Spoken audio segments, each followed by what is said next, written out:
Bienvenue sur le podcast du raisin et des papilles, le podcast qui vous parle du vin et de l'art de vivre en Alsace. Le bon vin, celui que tu bois avec tes copains, celui qui te donne des émotions. Vous aurez aussi nos coups de gueule et nos coups de cœur.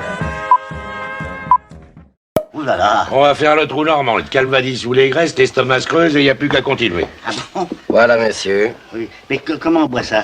Du sec. Allez. Moi c'est Mika. Moi, c'est Adrien. Bienvenue dans cet épisode de Raisin et des papilles. La première des choses, puisqu'on est le 1er janvier, on va vous souhaiter une bonne année. Bonne année à tous. On vous souhaite les meilleures choses, santé, paix, amour, argent. Faites-vous plaisir, mais surtout, buvez du bon vin. Alors aujourd'hui, c'est une journée un petit peu spéciale, puisque nous sommes aujourd'hui à Epfig, entre ciel et terre, dans le centre de l'Alsace, le domaine Ostertag et de ces domaines qui caractérisent à eux seuls l'héritage, la transmission.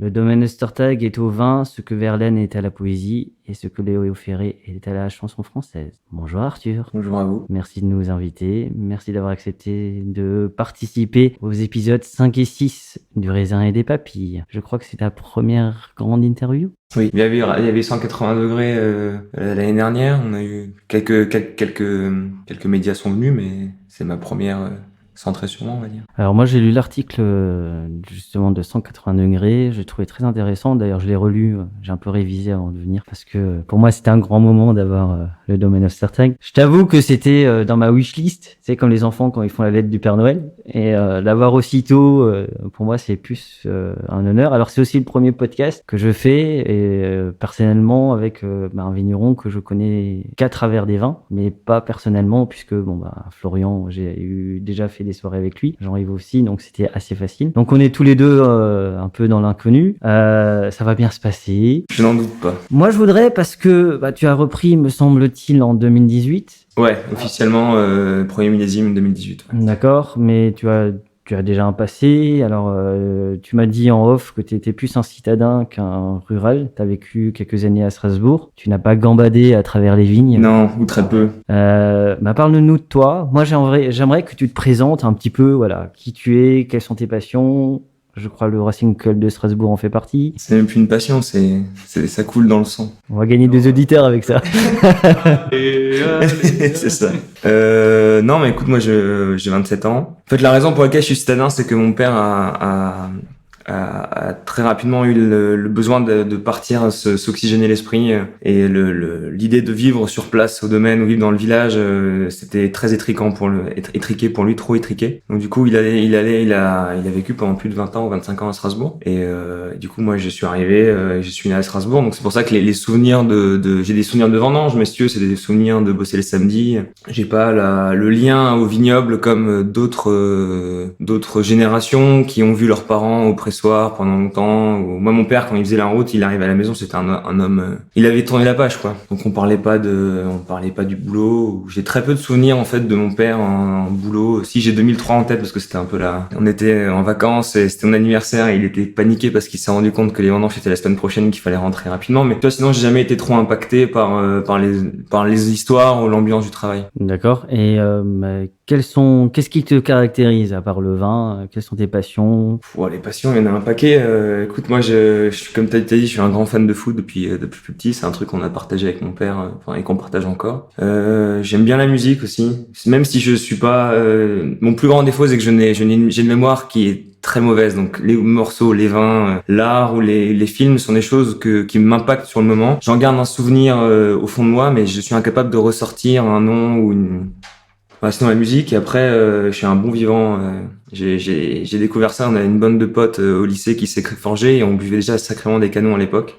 Et on était déjà sacrément dans le critique. Moi, j'ai le souvenir de mon père qui rentrait du week-end avec ma mère et qui disait mais c'est quoi ça? C'était dégueulasse. Et il disait mais tu sais ce que c'est ça? Non, mais c'était pas bon. Et parce que tous les potes piquaient dans les caves de leur père, et on s'est un peu forgé comme ça, tu vois. Donc tu as fait ton identité avec tes potes. Ouais, c'est ça, ouais. Et dans l'ignorance totale, parce qu'il y avait personne pour nous dire ça vaut 80 balles la bouteille ou 45. On y allait, juste on prenait des trucs et on buvait ça avec un peu de comté ou avec des accords qui marchaient absolument pas, mais c'était des choses qu'on a beaucoup aimées. Je me souviens qu'il y avait une sorte de, il me semble que le plus mémorable, c'est un pote qui avait ramené une côte rôtie des années 80 je Je sais plus exactement de quel domaine. Je crois que c'était la turque de chez Ligal, peut-être. Et en fait, on avait bu même pas un demi-verre et c'était pas bon, quoi. Alors, je sais pas si c'était réellement pas bon ou si c'était nous qui avons pas la finesse, le palais pour le découvrir, mais mon père était rentré, il disait, mais c'est quoi ça? Mais vous pouvez le boire, hein, là, c'était pas bon. Et ils étaient morts de rire. Donc Arthur est un rebelle.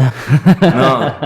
Il était un petit rebelle. Et du coup, tu parlais de lycée tout à l'heure, t'as quoi comme formation? Moi, j'ai une formation, j'ai un BTS Vitiono que j'ai fait sur le tas. Donc moi, en fait, vu que je suis pas du tout dans le monde du vin, j'ai eu une révélation quand j'avais 21 ans. En fait, j'étais un rebelle à l'école, enfin rebelle. J'étais pas très bon à l'école. Et si tu veux, je partais dans l'idée de vouloir partir à l'étranger pendant un an. Et à l'époque, ça remontait pas si longtemps que ça, mais les profs disaient si tu pars un an, tu pourras jamais reprendre d'études. Et j'avais la lucidité de savoir que si j'allais en fac, j'allais finir à faire la bringue tous les soirs et c'était pas bon. Donc j'ai pris les prépas HEC d'outre-mer.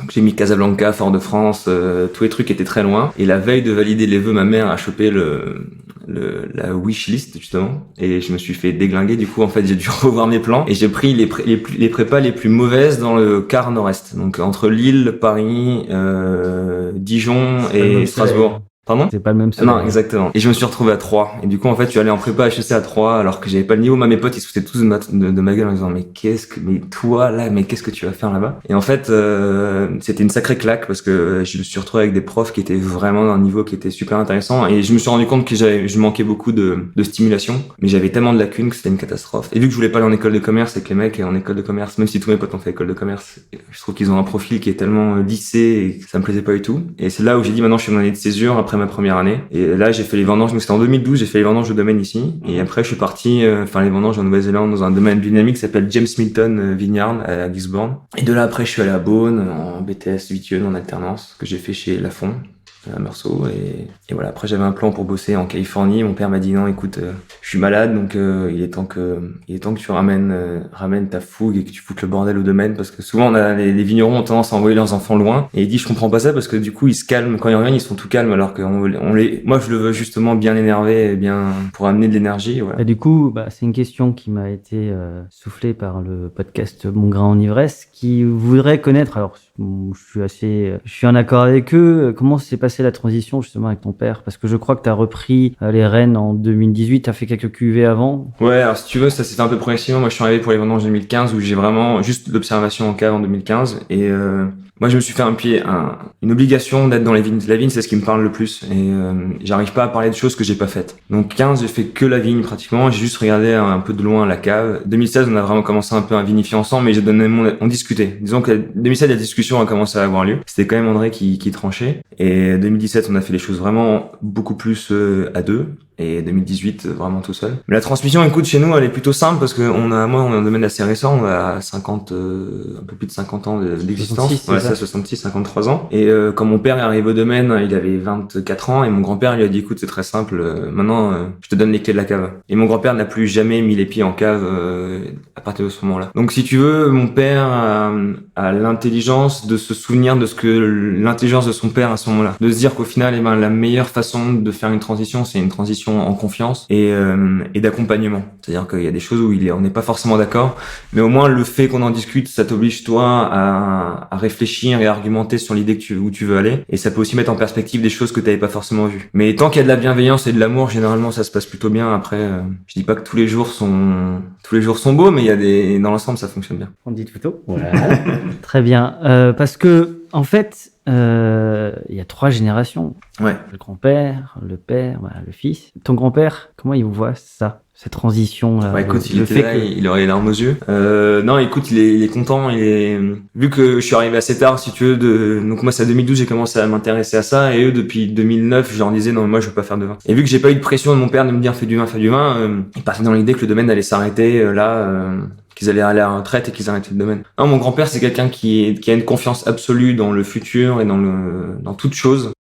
Ouais, un très très grand optimiste. Et quelqu'un qui n'a pas beaucoup de peur ou de crainte. Encore une fois, il véhicule énormément de confiance, donc c'est-à-dire que dans la famille, même s'il vit encore au domaine et qu'il est très actif encore au quotidien, je trouve que c'est un facilitateur de changement en fait. Parce que tu sais qu'il y a encore le créateur qui est là et celui qui a le pionnier, celui qui est à l'origine du domaine et qu'il est Et le voir très souple face au changement, ça met une claque un peu à tout le monde. C'est-à-dire que même quelqu'un comme mon père ou quelqu'un dans l'équipe qui peut être un peu plus âgé, qui a connu un autre système, quand il y a un système nouveau qui arrive, il peut être un peu crispé. Et quand il voit quelqu'un qui a 86 ans qui dit non mais attendez, c'est le mouvement et on y va, et il se lance dans l'aventure sans réfléchir, ça permet un peu de détendre les différents protagonistes, donc c'est plutôt cool. Ouais. Du coup, c'est ton grand-père, comme tu dis qu'il est très optimiste, très dans le futur, qui a commencé à travailler comme vous travaillez actuellement? Non, pas du tout. Non. Si tu veux, mon grand-père, c'est une histoire, il était assistant famille, pendant 10 ans, il a bossé, mes parents, mais donc mes arrière-grands-parents avaient un petit peu c'était une ferme où ils étaient en autosuffisance. Okay. Et il a aidé jusqu'à la mort de ses parents, il a bossé avec eux, donc il gagnait pas beaucoup d'argent, et du coup,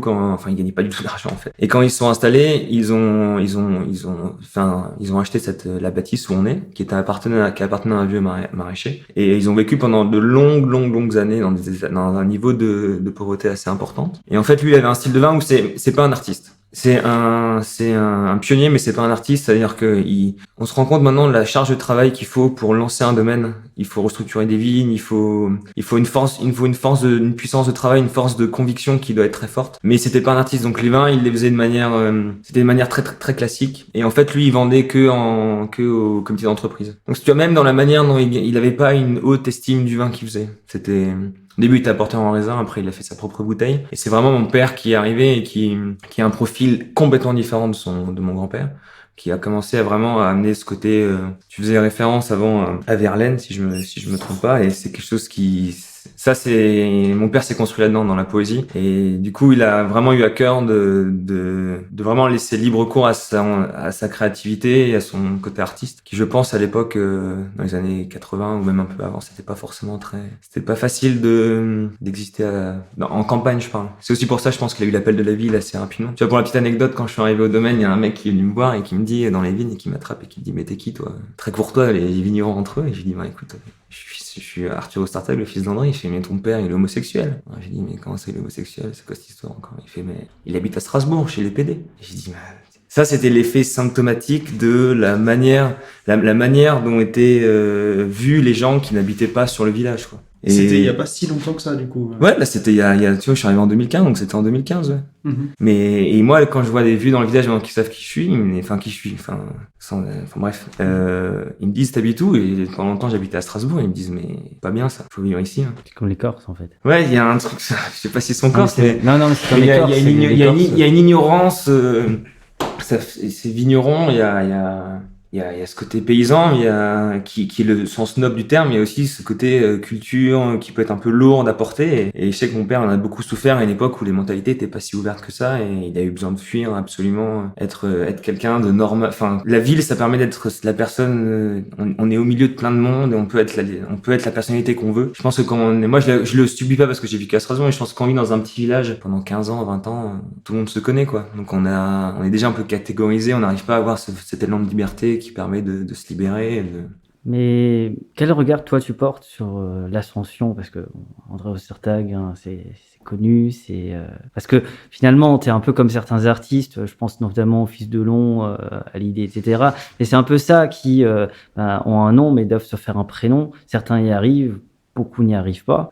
Comment toi tu vois un peu est-ce que t'as la trouille, en fait? La trouille, je sais pas. Moi, je dirais que j'ai eu la chance d'avoir les bons gènes de mon grand-père. Je suis plutôt un éternel optimiste. Et en fait, je me pose pas trop la question. C'est-à-dire qu'au final, les vins, je pars du principe que on fait des vins de personnalité. Donc, étant donné que la personnalité change, les vins vont forcément changer, même si je suis au plus profond de moi-même marqué par les vins de mon père. Le style de mon père est un style qui fait énormément écho en moi. Donc, je me pose pas trop la question, et je sais que forcément quand il y a un changement, il y a toujours pas des critiques, mais il y a toujours des gens qui disent c'était mieux avant, c'était mieux ci, c'était mieux ça. C'est pas grave, j'ai 27 ans, je me dis que j'ai une vie devant moi pour me réaliser, et au final c'est me réaliser moi qui est important. Et j'ai fait une promesse quand je suis revenu au domaine, c'est que je leur ai dit que je revenais pas parce que je me sentais obligé de revenir pour perpétuer une certaine tradition, parce que nous on est tous dans la tradition alsacienne d'être vigneron depuis 10 générations, et que si maintenant, dans 15 ans ou dans 20 ans, ou je sais pas, il y a un année où je perds la flamme d'animer ce domaine-là pour une raison X ou Y,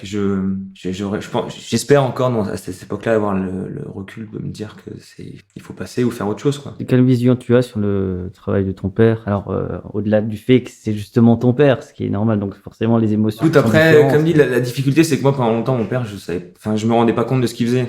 Donc c'est pour une petite anecdote, je me suis retrouvé en classe avec Jean Krahenweiss, donc le fils de Marc, en première, et lui il avait des t-shirts avec les trucs du domaine, et c'est lui qui m'a fait prendre conscience de sa manière l'image que pouvait avoir mon père ou le domaine dans le monde du vin. Parce que lui il était vraiment dans le domaine, donc il a une connaissance accrue de ce monde-là, et moi pendant longtemps on partait en vacances, dès qu'on partait en vacances c'était pour du boulot, ma mère et moi on faisait une semaine de vacances, mon père il faisait des dégustations le soir. J'ai jamais pris la pleine mesure de ce qu'il était, mais c'est après maintenant que je suis là et que je vois un peu d'où il vient, je me rends compte que ça devait être vraiment un ovni, et que ce qu'il a fait c'est absolument incroyable. C'est même pas tant là où il est, c'est la manière dont il l'a construit et qu'il a su se réaliser lui-même en fait. Je pense que le vin ça a été une forme de révélateur des personnalités, et c'est ça qui est entre vents et marées, il a su se réaliser, ouais. Je vois que tu as des tableaux un petit peu partout là autour, donc c'est ton père, je pense, qui les a installés du coup, son côté artistique. Ouais, en fait si tu veux c'est là où moi je dis souvent mes deux parents sont artistes parce que ma mère est artiste peintre, et en fait ils sont j'ai plus les dates exactement quand ils sont mis ensemble, mais je pense que l'un et l'autre ont une importance cruciale dans le travail, enfin ils se sont auto-renforcés, et donc du coup tu vois là ma mère, c'est là on voit des vieilles des peintures qui ont été réalisées il y a une vingtaine d'années. Elle a beaucoup travaillé sur le vivant des pieds en fait, qui sont comme chaque pied une personnalité, on dirait des danseuses ou on dirait des personnes chacune à part entière, et chacun, le travail de l'un a fait écho dans le travail de l'autre, et donc oui ça, je pense qu'il a su développer, il a su réaliser, il a su approfondir cette branche artistique qu'il avait en lui via aussi la relation qu'il a avec ma mère, qu'il a portée, qui lui a aussi permis d'ouvrir des voies. Et je pense que c'est important, les rencontres qu'on fait. Souvent, le contexte familial peut ne pas nous apporter une forme d'ouverture, et le fait de trouver par nos amis ou par nos compagnons, nos compagnes, ça peut être des révélateurs et des facilitateurs. Comment ça s'exprime dans le vin ou dans son travail? Comment est-ce que cette fibre artistique, il a réussi à la transmettre? Écoute, j'aimerais bien qu'il soit là pour y répondre parce que j'apprendrai des choses. Mais non, écoute, nous on a ce qui nous habite, c'est le toucher de bouche. Il a toujours été très très attentionné sur les touchés de bouche. La texture qu'a le vin quand il rentre quand il touche le palais, c'est des choses parce qu'il estime que le vin doit habiller, mais pas habiller avec des artifices, il doit habiller par une pureté, une élégance, mais ça passe aussi par un grain de vin ce côté un peu gras, sans être lourd. Je pense ça l'a beaucoup. C'est une idée qu'il a beaucoup. C'était une ligne directrice en fait. Après des grandes élégances et des finesses, on n'a pas des sols qui sont des sols qui font des vins opulents, ou très peu. On a peut-être un terroir, et donc du coup c'est toujours travailler sur la finesse, des fermentations très longues.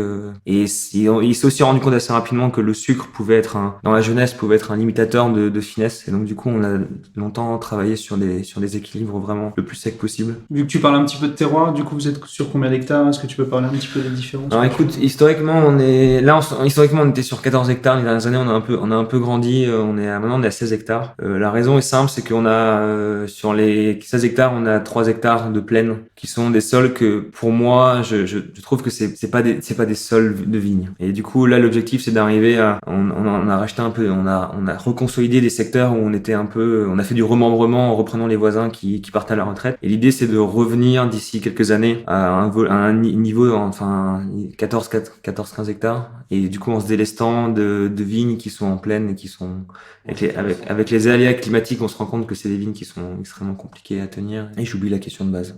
C'était de présenter un petit peu les terroirs. Voilà, et du coup on travaille sur 4 terroirs différents, bientôt 5. Et en fait, quand mes grands-parents décidaient de faire du vin, il y avait mon grand-père qui avait un petit héritage, un petit bout de terre sur le Fronols Riesling.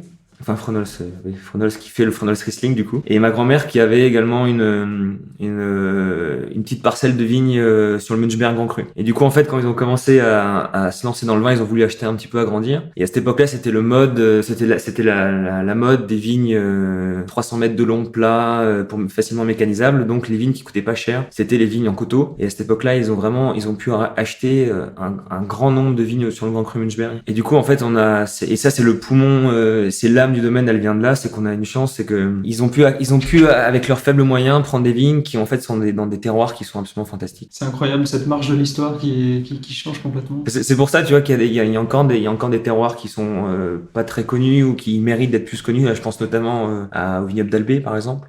Le seul vignoble de considéré comme montagneux en Alsace. Et alors, il y a une dynamique qui est en train de se mettre en place avec des jeunes. Nous, on a la chance d'avoir 20 arts là-bas.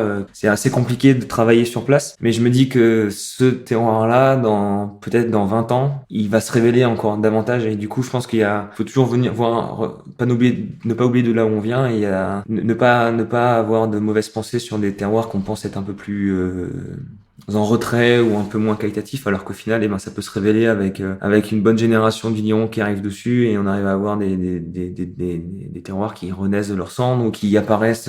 Et je pense qu'il y a le piège, c'est de se refermer en disant là, faut toujours rester dans l'ouverture. Comment tu vois, toi, l'évolution du vin là dans les prochaines années? Mais je parle d'un point de vue consommateur, parce que les choses sont en train d'évoluer. Comment est-ce que tu vois, alors peut-être en préambule de cette question, parler des anciens clients ou des clients actuels de ton père, comment eux ils ont vécu cette transition? Parce que ton père a un nom, ça c'est clair. Comment eux ils ont vécu cette transition? Parce que certains n'ont pas forcément toujours apprécié. Bah écoute, là c'est un peu compliqué parce que c'est mon premier millésime 2018 vraiment pleinement seul. D'accord. Et je pense que c'est surtout en France qu'on commence à savoir qu'il y a eu un changement. Ouais. Je pense que dans les marchés export, ils vont mettre 5-6 ans à se rendre compte que c'est plus André qui fait les vins. Donc ça là-dessus, l'export c'est différent. Mais après en France, je pense qu'il y a beaucoup de clients qui ont aussi été qui sont fascinés, qui ont aimé les vins de par la manière dont l'histoire du domaine, du fait qu'on était déjà un peu à contre-courant. Enfin, André a été à contre-courant quand il a commencé à faire du vin. Et du coup, au final, je pense que si maintenant, eux, je pense qu'ils sont assez ouverts au changement. Même si le changement, encore une fois, je fais pas une révolution, loin de là. Mais, je pense que s'ils sont plus aussi souples qu'ils l'ont été, quand ils ont découvert André, c'est qu'ils ont changé, de manière un peu différente que le domaine a changé. Je sais pas, c'est-à-dire que l'esprit du domaine ne résonne plus en eux comme ça pouvait résonner quand ils ont commencé il y a 30 ans ou 20 ans à découvrir le domaine. Mais après, comme dit, c'était mon premier millésime, donc j'ai pas de retour encore. Et c'est quoi la vie d'un jeune vigneron au XXIe siècle? T'as 27 ans. Ouais. Aujourd'hui, on a les réseaux sociaux, en plus t'es un peu citadin aussi, ou beaucoup citadin, donc enfin, voilà, tu vas au Racing, voilà. Non, mais écoute, la vie, si tu veux, moi, l'une des choses qui me parle beaucoup, c'est que quand je sors du boulot, j'essaye de pas emmener, même si au final, comme dit mon père, quand t'as des vins qui fermentent, t'as en permanence une partie de toi qui est en cave. Mais moi, je me fais des grosses coupures. C'est pour ça que aussi, j'ai pas beaucoup de contacts réguliers avec le monde du vin. Moi, j'ai besoin de faire une coupure j'ai beaucoup d'amis vignerons qui sont davantage dans des régions, pas en Alsace, du moins. Parce que moi, quand on se voit, on a des choses à se dire et on est vraiment, mais quand je rentre chez moi, le vin, ou la vigne, c'est tellement prenant que j'ai besoin de faire, couper complètement. Donc c'est pour ça qu'au final, la vie d'un jeune vigneron, enfin, ma vie à moi, elle est plutôt simple, je pense. Classique, j'aime bien voir mes potes, même si j'en ai beaucoup qui ont bougé avec les études, mais enfin avec leur nouvelle vie professionnelle. Mais non, j'aime bien la vie est quand même, le boulot est quand même assez fatigant. Du coup, j'ai plaisir à me retrouver chez moi, à boire du vin avec des amis, à recevoir, aller à la méno, aller à des concerts. C'est rien de bien fantastique à mon avis. D'accord, on va passer à la question qui fâche. Alors, lors de l'épisode 0, donc le pilote qu'on a tourné à l'époque, j'ai eu un retour d'une auditrice. Je sais pas si elle écoute toujours les podcasts, parce que j'ai pas eu de nouvelles. J'espère, parce que... qui m'a dit une chose qui, moi, m'a fait sourire et... Alors, je peux pas lui en tenir gré, puisque je le pensais également, moi, fut un temps. Elle disait, ouais, c'est bien parler des vins, mais parler des vins d'Alsace, ce sont des vins ringards. Alors, je te pose la question, est-ce que les vins d'Alsace sont des vins ringards? T'es obligé de répondre que non. Maintenant, c'est dans chaque appellation, je trouve qu'en Alsace, il y a une telle diversité de vins que si maintenant on devait trouver des vins ringards, malheureusement, on arriverait à en trouver. Mais je pense que non, définitivement, c'est peut-être les vins d'Alsace sont de loin, pour avoir tourné un peu en France, même si je connais pas tous les vignobles français, heureusement, mais on a une forme de modernité et de remise en question qui est permanente. Et je trouve que indépendamment du vin, les vignerons alsaciens ont une capacité à se remettre en question, qui est assez fulgurante, je trouve. Et on cherche des solutions, consommation, parce qu'il y a une situation qui peut être délicate, parce que justement elle est pas très florissante pour les vins d'Alsace, parce que peut-être justement les vins qui sont le plus mis en avant sont des images de vins qui peuvent être un peu croulants, enfin croulant c'est pas le bon mot, mais avec la cigogne sur l'étiquette, le géranium, et qui est une image au final quand on vit là et qu'on sent le battement d'Alsace au quotidien, qui est de loin pas l'image réelle. Donc après ça dépend d'où vient l'auditrice, quelles sont ses habitudes de consommation. Je veux dire c'est ça la question qui fâche. Je sais pour lui avoir quand même envoyé un message qu'elle a pas l'habitude d'aller chez les cavistes parce qu'elle n'y connaît rien, et que les vins, donc je pense qu'elle a bu les vins de grandes coopératives dont on va taire les noms ici. Ah non, on en parle dans l'épisode 6 parce que j'ai un petit coup de gueule là-dessus justement. Je pense qu'on a à peu près le même. On en reparlera. Bah voilà, après c'est vrai que souvent les vins d'Alsace disaient mal au crâne, n'était pas forcément. Moi je buvais les sylvaner qui. Tu vois, mal au crâne, c'est moi pour en discuter souvent avec mon père. Mal au crâne, ça vient. Alors c'est l'explication de mon père, et mon grand-père s'est battu pour ça d'ailleurs. C'est qu'à l'époque c'était mis en bouteille, c'était vendu par les négociants belges et principalement les vins d'Alsace, et du coup ils étaient mis en bouteille à Paris. Donc apparemment ils tabassaient de soufre les vins pour que le voyage se passe bien. C'était mis en bouteille, et c'est pour ça que à l'époque de mon grand-père ils sont. Alors c'est pas mon grand-père seul évidemment. Il y en avait, j'ai oublié les noms. Il y en a un paquet qui se sont battus pour que l'Alsace soit mis en bouteille en Alsace. Et c'est pour ça que c'est l'unique région en France, si je dis pas de bêtises, où pour pouvoir revendiquer l'appellation Alsace, il faut que ce soit mis en bouteille et même d'être étiqueté en Alsace avant d'être vendu. Et ça venait justement pour lutter contre cette qui était une histoire qui vient d'une problématique qui était réelle, que les vins étaient principalement mis en bouteille à Paris. Qui sont tes clients aujourd'hui? Parce que c'est vrai qu'on a tendance à penser que justement les Alsaciens boudent un petit peu leur vignoble. Toi, est-ce que tu arrives bien à vendre au niveau local? Est-ce que tu exportes quasiment tout? Comment? Alors nous, à l'heure actuelle, on doit être à 40% France. Alors la part de l'Alsace là-dedans, je pourrais pas trop te dire. Et après on est 60% export dans différents marchés, mais je crois qu'il y a quelques années on était bien plus en export que maintenant, et qu'on est en train de se rééquilibrer petit à petit. Mais c'est vrai que la problématique de vouloir toucher le public alsacien est quand même quelque chose qui est important, parce que si on regarde toutes les grandes régions viticoles, ils ont déjà des ambassadeurs. Moi, je parle plus d'ambassadeurs que de consommateurs. C'est-à-dire qu'un Bourguignon, quand il va voir des copains en Loire ou n'importe où, il va ouvrir une tête de Bourgogne. Quand c'est Noël, il va ouvrir une tête de Bourgogne, alors que les Alsaciens, souvent, c'est vrai qu'à Noël, ils ont tendance à ouvrir une tête de Bordeaux ou autre chose que d'Alsace. Et c'est plus le côté non fédérateur et non ambassadeur des Alsaciens qui peut poser problème. Comment on pourrait améliorer ça? Justement, ce podcast, il est aussi destiné à ça, faire changer les mentalités. Moi-même, je pensais que les vins d'Alsace m'ennuyaient un petit peu, quoi. Alors que j'ai pas toujours bu de bonnes choses non plus, mais. Non, mais c'est une question. Si seulement j'avais la solution, là, ça serait. Ou si quelqu'un a la solution dans un podcast, moi je l'ai. Moi, j'ai la certitude qu'avec des discours comme ceux de Florian, les tiens, il y en a d'autres. Il y a quand même une vague de jeunes vignerons qui arrivent, et qui, moi, tous les jours, quand je me lève, je me dis, ça va être. Moi, je suis content de vivre cette époque-là avec ce podcast-là, parce que j'ai l'impression qu'on est au début de quelque chose. Ouais, mais tu peux.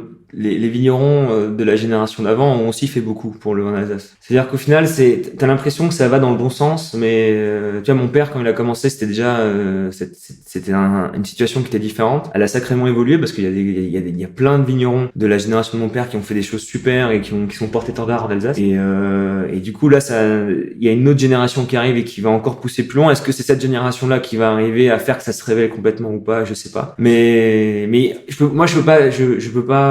suis pas forcément d'accord sur le fait il y a des choses quand même qui ont été faites avant par des domaines, et des vignerons qui ont soit pas eu de suite, ou des vignerons où il y a maintenant une suite maintenant, qui ont été très porteurs. Le problème, c'est que l'Alsace ne porte pas d'image. Donc au final, les vignerons, quand on voit les vignerons qui sont des vignerons qui portent l'Alsace, c'est des vignerons qui se portent d'abord eux-mêmes. Et je pense que si tu veux, quand tu vas dans un restaurant, tu vas d'abord ouvrir la carte des vins, tu vas dire j'ai envie de boire un vin de Loire. Après, tu te poses la question, est-ce que tu veux plutôt aller en Anjou, plutôt aller à Sancerre? Et là, tu vois la liste des vignerons qui sont sur la carte. En Alsace, tu bois plus, tu bois un Beckartweg, ou t'as envie de boire, tu bois un Dice, tu bois un Alberman. Tu bois plus l'identité d'un vigneron que l'identité d'une région. Parce que l'une des grandes complexités qu'on a et grandes richesses surtout, c'est que en plus des terroirs, qui est déjà quelque chose d'assez gros, mais il y a aussi les styles de vin qui sont tellement différents. Là, j'espère qu'il n'y a pas beaucoup de bourguignons qui écoutent, mais tu goûtes les vins à Meursault, à Puligny, et il y a des différences de terroir, mais le style de vin est quand même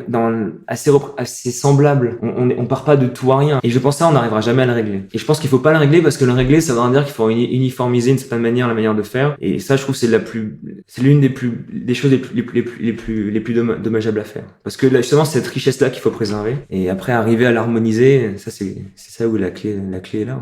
Mais cette génération, enfin ta génération, alors bien sûr, il y a une ancienne génération à faire avancer certaines choses, mais aujourd'hui, on a quand même une conscience écologique qui est différente. Il y a quand même un retour un peu au terroir, au patrimoine qui commence à revenir. Alors, c'est une faible dose, hein, on peut améliorer les choses. Et c'est justement là où j'ai l'impression qu'il y a un changement aussi chez le consommateur, puisqu'il mange de plus en plus local. Alors, on peut toujours faire mieux, évidemment, et il fait toujours attention à ce qu'il boit. Alors, d'une part par la législation, mais aussi peut-être parce que commence à se dire, si je vais chez le caviste, ou si je vais chez le vigneron, parce qu'en Alsace, l'avantage, c'est que les 20 bandes, t'as des vignobles. C'est plus dans ce sens-là que vous êtes peut-être à la genèse d'une histoire qui est un petit peu différente et qui est enclin dans l'écologie. Parce qu'il y a, si je prends 97, quand tu prends Julien Meyer, etc., au début, quand ils faisaient les vins nature, les mecs, on les a appris pour des fadas. Moi, je parlais avec Dice, on l'a pris pour un fou, le type.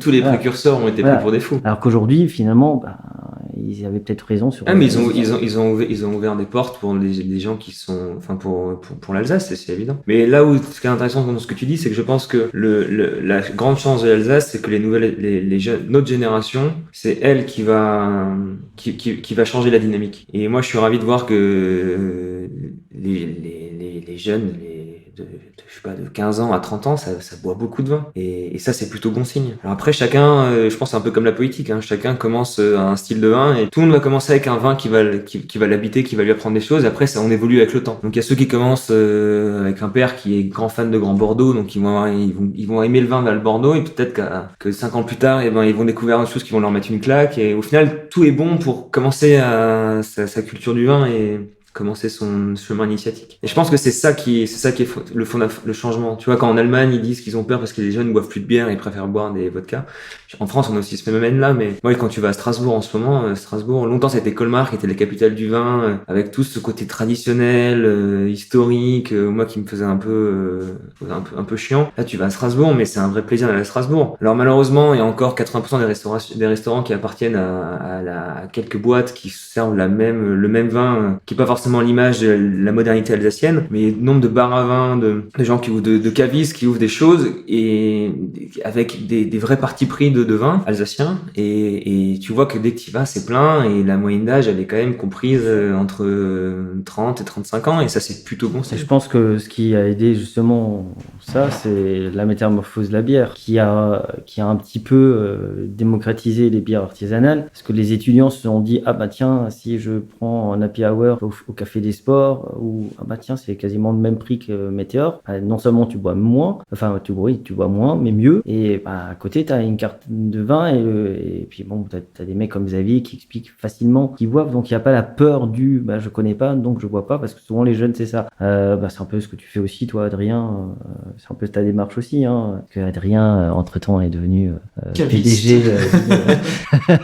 Voilà, c'est vraiment ça. Et toi par contre, c'est un petit peu différent, puisque quelque part, le vin nature, parce que tu es fan de vin nature, pour moi, ce que tu fais est essentiel, parce que ça revient en fait dans le monde rural, parce que souvent on dit les vins nature, c'est très bobo, c'est très citadin, alors que finalement toi tu remets l'église au centre du village. C'est ça qui m'intéressait énormément, d'avoir un point de vente physique, c'était de pouvoir faire déguster à des gens qui sont pas forcément convaincus par le nature et pas non plus par le bio, et de pouvoir leur faire déguster en ouvrant des bouteilles et leur dire voilà, il y a des choses qui sont intéressantes. Le vin d'Alsace, c'est de la diversité, justement ce que tu disais, il faut s'éloigner d'une uniformisation qui n'est pas souhaitable, mais qui pourtant est c'est le cas, hein. Pour l'instant on pense qu'un Riesling ça goûte d'une telle façon, qu'un Pinot Gris ça goûte d'une autre façon. façon. Et il y a une telle diversité que voilà, il faut aller fouiller et puis chercher ça. En tout cas, merci Arthur pour cette petite interview. Tu disais en off que tu sais pas si tu as beaucoup de choses à dire. Je pense qu'il est temps qu'on entende ta voix. Merci Arthur. Merci à vous. Place à la dégustation.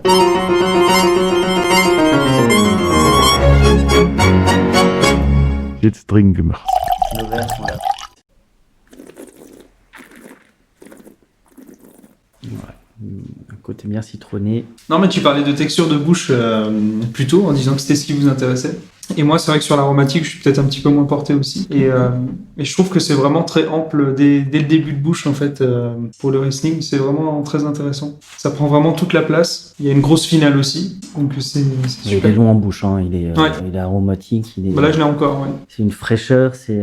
Voilà, là, on est sur Riesling Les Jardins 2018. Alors, l'idée de cette cuvée, c'est un peu un blind de plein de parcelles différentes. Donc, on est vraiment sur l'idée de faire un vin où il y a des terroirs qui ont soit pas assez de caractère pour sortir en tant que tel, soit, comme on disait précédemment, des parcelles de plaine qui sont, quoi qu'il arrive, pas assez qualitatifs pour faire un vin avec une grosse personnalité. Et donc l'idée, c'est vraiment de faire un vin, notamment un Riesling. On travaille davantage sur le cépage que sur le terroir.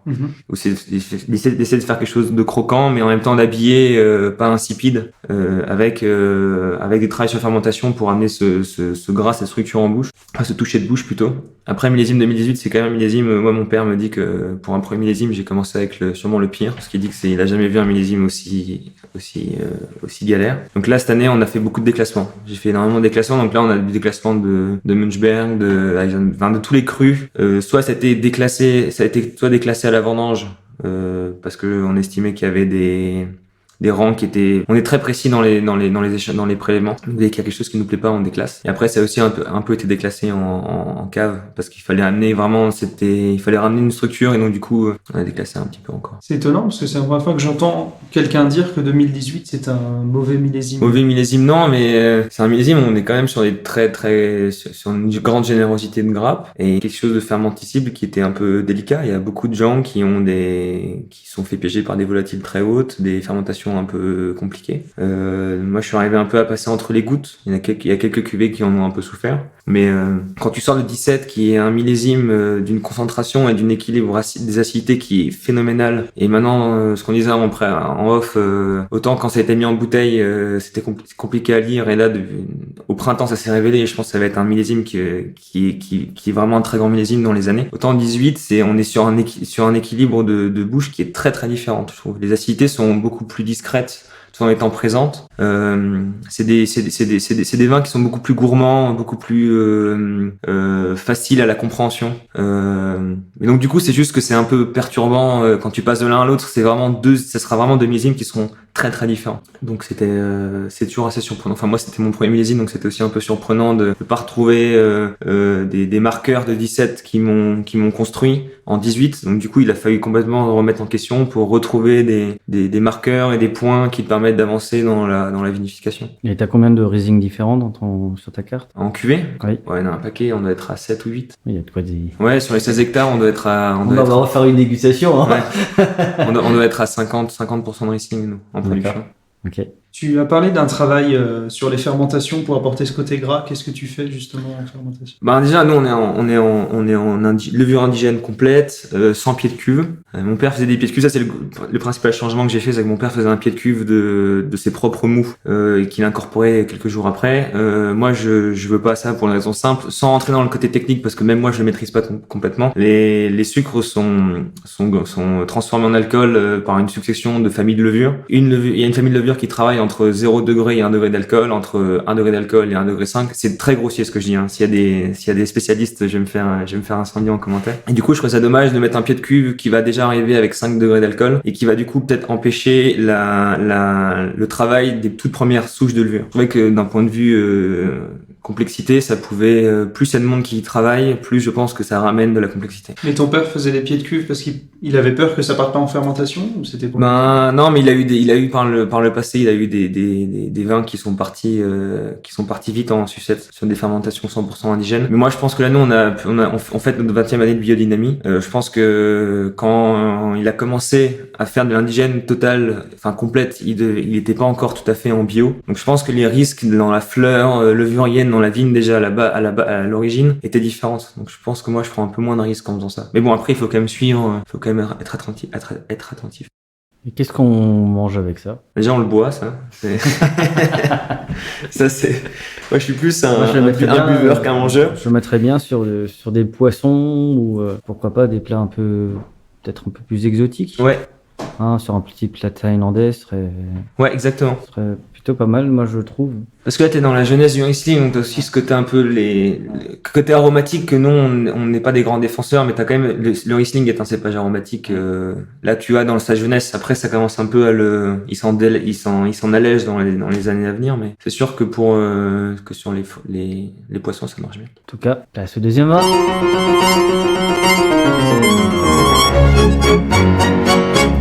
Jetzt trinken wir. Alors, je précise simplement que nous sommes sur un vin qui, pour le moment, n'a pas d'étiquette. Donc, personne ne sait ce qu'on boit. Enfin, nous, Toi, on tu sais. Moi, je sais. Donc, on va mettre le petit nez dedans parce que je sens que ça va être un grand moment. Donc, si jamais vous entendez des cris, c'est normal. Des cris à ce moment-là? Ah oui, parce que là... non, mais mets le nez dedans. Attends, déjà je regarde à la couleur, c'est assez doré. Elle est belle là. Et regarde. Oh, les moustaches. Oh là là là là là là là. Tu as essayé de faire un vin jaune avec un... C'est ça? Ça a été le sous-vol? Il y a de l'idée. Il y a de l'idée. Ah là là, qu'est-ce que... Rien qu'on est... on va en parler de ce nez d'abord. Alors? Bah pour l'instant, ouais, ça me fait penser à ça. C'est très oxydatif. Ouais, mais c'est une oxydation qui est... Qui est maîtrisé? Pas maîtrisé, mais je pense que ça vient de l'âge du vin. Ouais.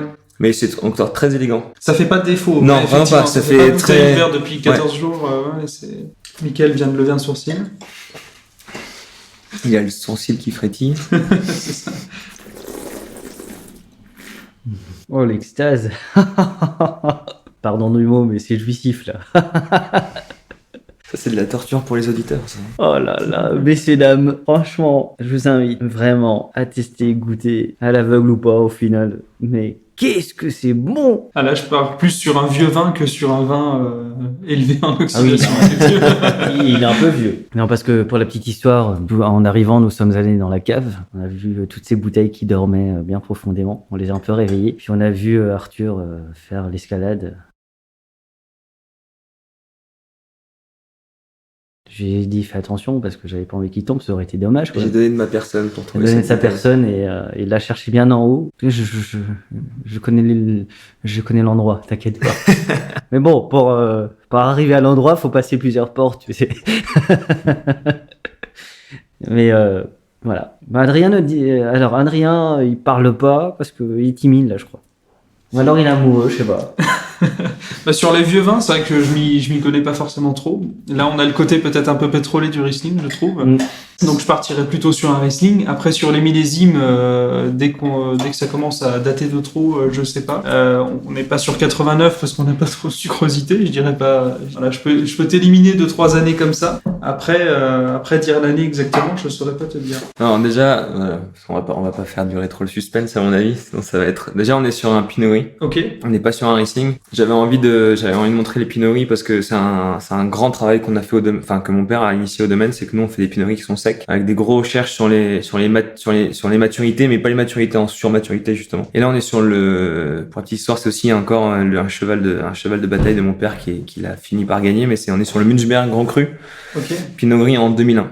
D'accord. Et moi j'ai la chance, ce que j'expliquais avant à Mickaël, c'est que j'ai la chance d'avoir mon grand-père, quand il a commencé à faire du vin, il gardait 12 bouteilles de chaque cuvée, il les buvait dans l'année, et mon père, quand il est arrivé, il avait une frustration de pas pouvoir goûter les vins de son père, parce que il a corrigé en créant une vinothèque. On a tous les millésimes depuis 88, je crois. Elle est belle, hein.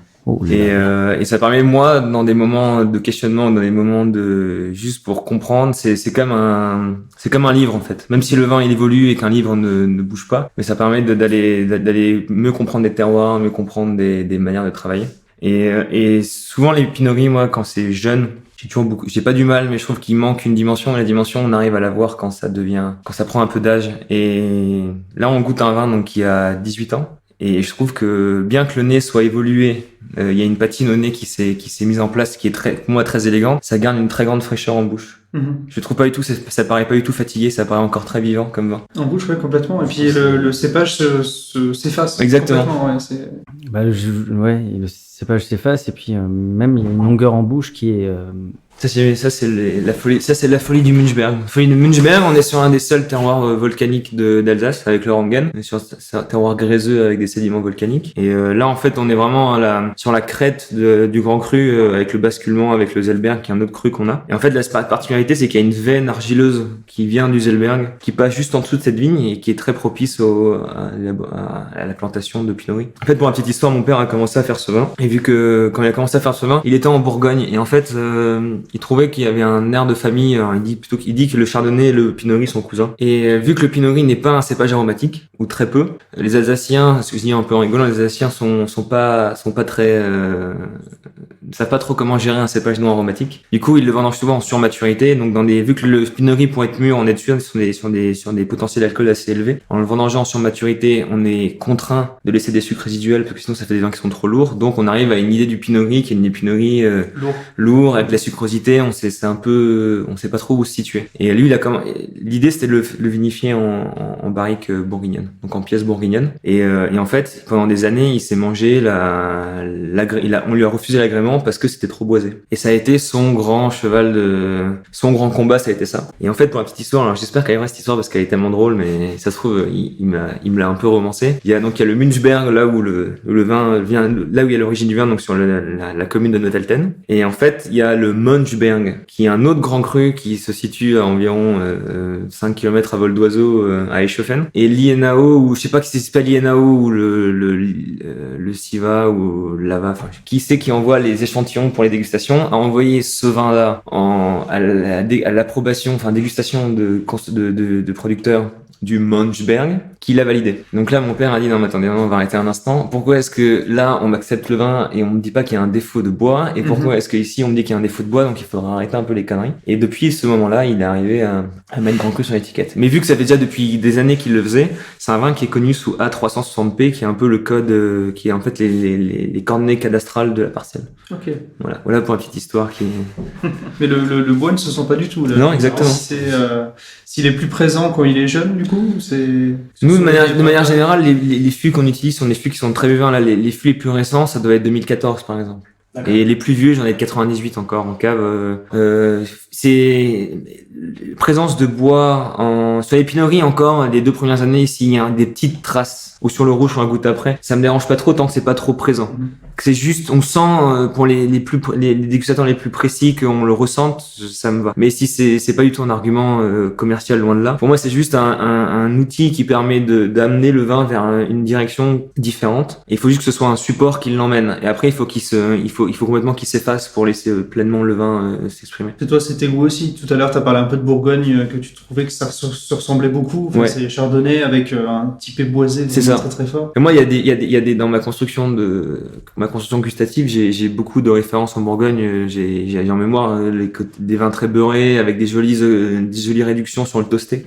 Ça, c'est des vins qui me parlent énormément. Mais là, je me aussi rends compte d'un point de vue écologique et d'un point de vue même organisation. Là, je travaille davantage sur des cuves béton maintenant, des œufs béton ou des. Alors, je suis pas trop dans les amphores en terre cuite parce que je suis pas convaincu, mais davantage dans des amphores en grès.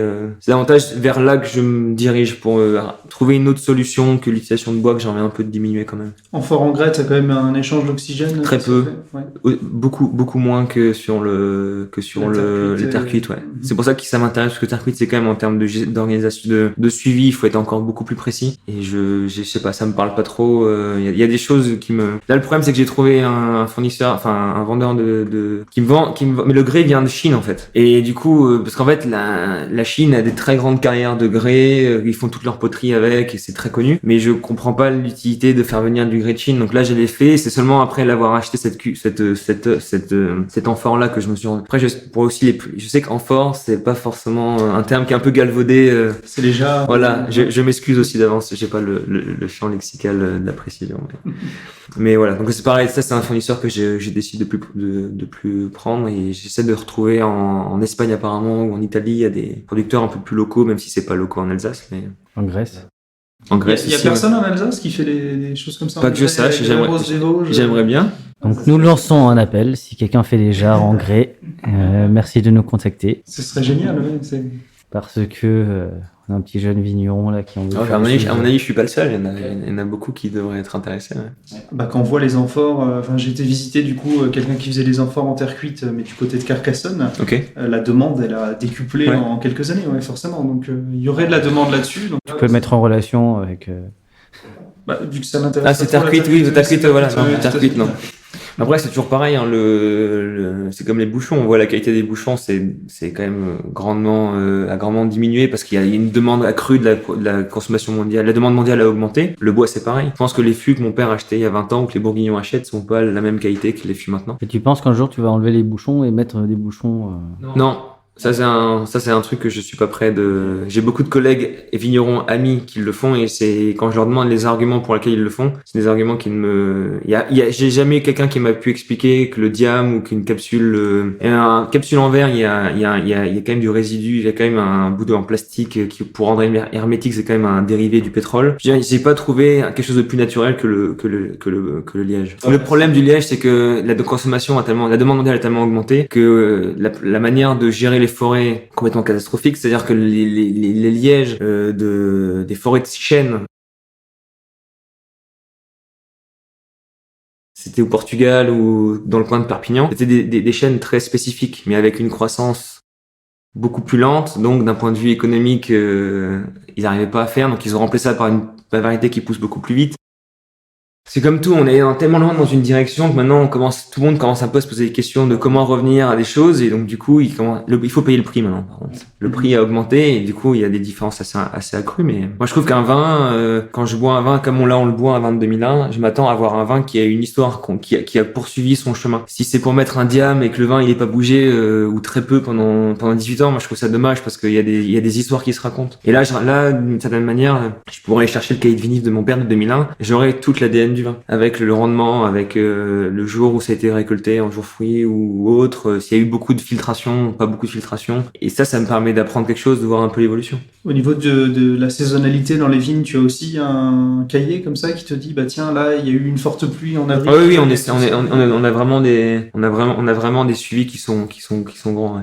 Donc c'est ça que tu disais quand tu parlais de bibliothèque, justement, si tu as une année où tu sais pas trop comment Exactement. Ça va aller, tu peux ouvrir ton cahier et te dire bah tiens j'ouvre cette bouteille et je vois à peu près... Ouais, après il y a l'évolution, mais ça donne une idée. Mais je pense que la biodynamie, c'est de se remettre en question et se poser des questions en permanence. Et c'est ça qui est vraiment très bien. Et le problème, c'est de remettre en question sans avoir de support avant. C'est plus compliqué que de se remettre en question et de pouvoir s'appuyer sur des exemples ou s'inspirer de choses qui ont été faites précédemment.